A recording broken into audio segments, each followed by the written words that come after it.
सोरांबानो केस मानि केस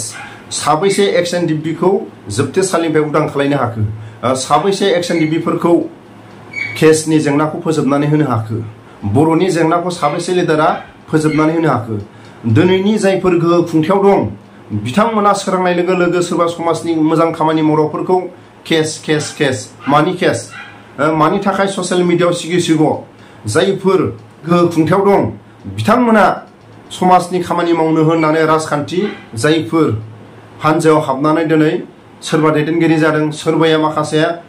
बिथांमोननि पार्टीनि माखासे हानजाजों गोरोबनानै दं बिथांमोना मालाबा समाव रायजागोन मालाबा समाव बखिजागोन बेफोरखौ हजम खालामनो हायाबा मानो थाखाय पार्टीयाव हाबनानै थादों मानो थाखाय बर' समाजनि खामानि मावनो होननानै आवगायदों जाय दिनै समाजनि खामानि मावनो होननानै गोहो खुंथायाव थादों बिथांमोना मालाबा समाव सोरबा जाम्बाफोरजों सोरबा सियानफोरजों मालाबा समाव बर' रायजो राजाफोरनि गेजेराव बखिजागोन रायजागोन माबा मोनसे सोमखारि जागोन बेफोरखौ हजम खालामनो हानायासो जायफोर राजखान्थि हानजानि समाजनि खामानि मावनो होननानै जायफोर पार्टीयाव दं बिथांमोनासो पार्टीनि जाय मानसिया हजम खालामनो हायो बिसोर पार्टीनि लिडार जानो हायो दिनै जाय बखिजानाय सोमखारि जानाय जायफ्रा दिनै सोरांबानो सोरबा बर' समाजनि जायफोर बिथांमोननि सायाव माबा मोनसे सोमखारियोबा केस मानि थाखाय केस लाजिनो रोङा नामा जायफोर केसनि खोथाखौ बुंबाय थाग्रा बिथांमोना हाजारबार सिन्था खालामनांगौ जायफोर पार्टीनि जायफोर गोहो खुंथायाव दं बिथांमोना बर' समाजनि जेंनाखौ फोजोबनो होननानै बिथांमोना आवगायदों एक्स एनडिएफबिनि जोबथेसालियाव थानायफोरखौ उदां खालामनो होननानै आवगायदों एक्स एनडिएफबिनि केसनि जेंनाखौ फोजोबनानै होनो थाखाय बिथांमोना पार्टीयाव राजखान्थि हान्जायाव हाबनानै थादों दिनै मानो थाखाय बिथांमोना फंसेबो सोमखारि जाया मानो थाखाय दिनै फंसे लाजि फोनाङोबा दिनै केस थाना कर्ट कासारि बिथांमोना हाजारबार लाजिनांगौ आरो बिथांमोना मानो थाखाय दिनै बर' समाजनि जेंनाखौ एक्स एनडिएफबिनि जेंनाखौ बिथांमोना फोजोबनानै होननानै दिनै पार्टीयाव जायफोर गोहो खुंथायाव दं बिथांमोना हाजारबार लाजिनांगौ सोरबा बर' समाजनि खाथियाव मोजां खामानि मावनो होननानै आवगायबोदों बिथांमोननि एगेन्स्टै बिथांमोना बोरै टाइम मोनो ससियेल मिडियायाव बाथ्रा बुंनो थाखाय बर' समाजनि थाखाय खामानि मावनो बा बर' समाजनि माखासे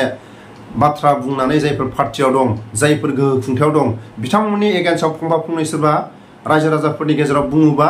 जायफोर गोहो खुंथायाव थानाय जायफोर गेदेरमा दैदेनगिरिफ्रा मानो थाखाय लाजिनानै मानो थाखाय केसनो सोरखौबा थांखिनानै केस होनो बेबायदिखौ बिसोरो हाजारबार लाजिनांगौ मानो होनोबा बिथांमोना गावसोरो बेसेबां खामानि मावनो हाखो आरो बेसेबां खामानिखौ पार्टीयाव हाबनानै खामानि मावनाया दिनै बेसेबां रायजो राजाफोरनि मेगनाव नुखो बेखौ दिनै बिथांमोना ससियेल मिडियायाव बा सोरखौबा ससियेल मिडियायाव फैनानै बखिनो थाखाय टाइमखौ मोनोबा बर' रायजो राजाफोरनि खाथियाव थांनानै मानो माखासे मोजां गाज्रि सावरायनो थाखाय टाइम मोना एक्स एनडिएफबिफोरनि खाथियाव जायफोर जोबथेसालियाव दं बिथांमोननि खाथियाव थांनानै मोजां गाज्रि सावरायनो थाखाय टाइम गैया आरो एक्स एनडिएफबिफोरनि जेंनानि जायफोर वारेन्ट जायफोर बिथांमोना खारखुमानानै दं बिथांमोनजों मोजां गाज्रि सावरायनो थाखाय जायफोर गोहो खुंथायाव दं दिनै बिथांमोना सावरायनो थाखाय टाइम गैया नाथाय सोरखौबा सोमखारिनो सोरखौबा केस होनो थाखाय सोरखौबा सोमखारिनो ससियेल मिडियायाव बेफोरबायदिखौ बिथांमोना टाइम मोनो बिथांमोना ससियेल मिडियायाव फैबाय थानो थाखाय लाजिनांगौ जायफोर पार्टीयाव दं जायफोर गोहो खुंथायाव जायफोर सरकारखौ सालायदों बिथांमोना ससियेल मिडियायाव बारे फैनानै सोरखौबा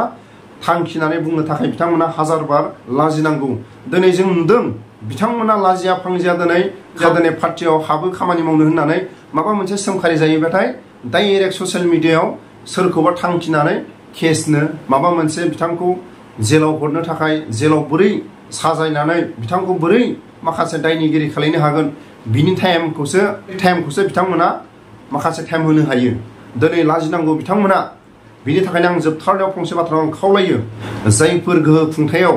जायफोर पार्टीयाव हाबनानै दिनै मोजाङै बर' समाजनि खामानि मावनो होननानै जायफोर आगान सुरदों बिथांमोना बोरै ससियेल मिडियायाव सोरखौबा नाम थांखिनानै केस होनो सोरखौबा माबा मोनसे बुंनो थाखाय बोरै टाइम मोनो जायफोर ससियेल मिडियायाव फैबाय थानो टाइमखौ जुदि होनो हादोंबा बर' रायजो राजाफोरनि गेजेराव थांनानै बर' रायजो राजाफोरनि जेंनाया बा समाजनि गेजेराव जेंनाया मा सोलिना दं बेखौ माखासे मोजां गाज्रि सावरायनो थाखाय टाइम हो एक्स एनडिएफबिफ्रा दिनै जोबथेसालियाव दं बिथांमोनजों मोजां गाज्रि सावरायनो थाखाय जेलाव थांनानै सावरायनो थाखाय टाइम हो एक्स एनडिएफबिफोरजों माखासे जेंनानि सायाव सावरायनो थाखाय टाइमखौ हो दिनै जायफोर गोहो खुंथायाव दं बिथांमोना दिनै सोरखौबा सोमखारिनो सोरखौबा ससियेल मिडियायाव बुंनो थाखाय दिनै टाइमा बोरै ओंखारो बर' रायजो राजाफोरनि खाथियाव समाजनि खाथियाव थांनानै माखासे सावरायनो थाखाय टाइम होनो हाया एक्सएनडिबिफोरनि खाथियाव थांनानै टाइम होनो हाया दिनै जायफोर गोहो खुंथायाव दं बिथांमोना हाजार बार लाजिनांगौ आरो जोबथारनायाव फंसे बाथ्राखौ खावलायो दिनैनि समाव मा जादों सिनियर जायफोर इउपिपिएल पार्टियाव जायफोर मावबोदोंमोन बिथांमोना बहा थांजोबखो दिनै जायफोर दङ बिथांमोना गोदान गोदान मैया दाखालिनि जायफोर गावखौनो सासे राजा बा सासे गावखौनो गोरों होननानै जायफोर दिनै गौरब जायो जायफोर फुराना इउपिपिएलनि मानसिफ्रा बहा थांजोबखो दिनैनि जायफोर इउपिपिएल पार्टियाव दं बिथांमोना मालायनिफ्राय इउपिपिएल पार्टियाव खामानि मावबोनायमोन थिग दिनै बिजेपि सरकाराव माखासे आसामिस मिडियायाव दिनै जों नुनो थांदों बा खोनानो थांदों बिनि थाखायनो आङो आंनि चेनेलनि नायगिरि आरो जायफोर गोहो खुंथायाव थानाय जायफोर पार्टिनि बिथांमोना एसे आसामिस मिडियायाव खोनासंनानै एसे गावनि खामानि मावनो गोनां बा सोरखौबा नाम थांखिनानै केस होनो मानो बिनि सायाव माखासे लाजिनो सोलों बिनि थाखायनो आङो जोबथारनायाव आसामिस मिडियानि एसे भिडिअनि फुटेजखौ आं होदों एसे खोनासंलांनानै गावनि गोसोआ मा जानानै दं आरो समाजनि गेजेराव मा मा खामानि मावनो हाखो आरो मा